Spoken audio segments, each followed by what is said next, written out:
So, Jason, in terms of the social responsibility requirements being placed on operators, I mean, what are the new developments? You know, what's being expected of a gambling company that wouldn't have been 5 years ago? Well, the big development, Robin, is that for the very first time, the British regulator, which is the standard bearer in this area, has issued an enforcement report. And in the enforcement report, it looks at what an ordinary average British person earns. It looks at how much the rent is. It looks at how much they spend in the supermarket and how much they spend on going holiday. And for the first time, the regulator has actually worked out how much disposable income a British average person has at the end of the month. And we now are being told in the gambling industry that that is our benchmark. So it seems clear that the regulator is treating us as if we are banks or building societies, that before we take money from people, before we enter into gambling transactions with people, it's up to us as a business to work out how much they can afford to spend.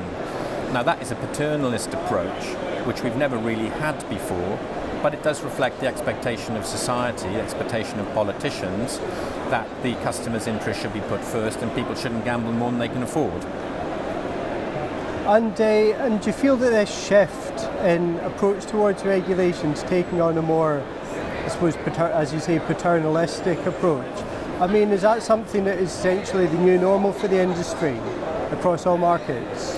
Well, it is. It's a new normal for us. And it's not just gambling, it's alcohol and minimum pricing and the idea that the government now, I think the state now in 2019 is far, far readier to interfere into the lives of ordinary people and make a judgment about what they should and shouldn't be doing than it was back in 2005, 2007 when the British legislation was passed. And the British legislation was passed based upon the presumption that people were free to spend their leisure time and spend their leisure money in whatever way they wanted.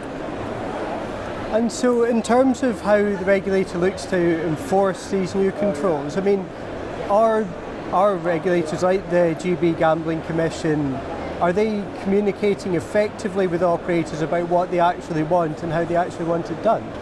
I think the British regulator has been very clear. There have been a lot of enforcement actions, there have been a lot of fines, there's been a lot of quite severe punitive regulatory action. But in all of those cases have been accompanied by a big detailed public statement, forensically setting out what went wrong, what should have happened, what didn't happen, and those public statements are part of the regulation that everybody else should be reading and should be adhering to. So the regulator's certainly been very clear. I don't think there's any doubt in the minds of licensees what the expectations are of them.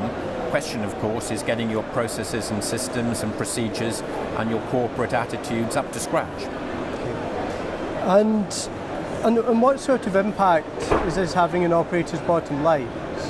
I mean, is the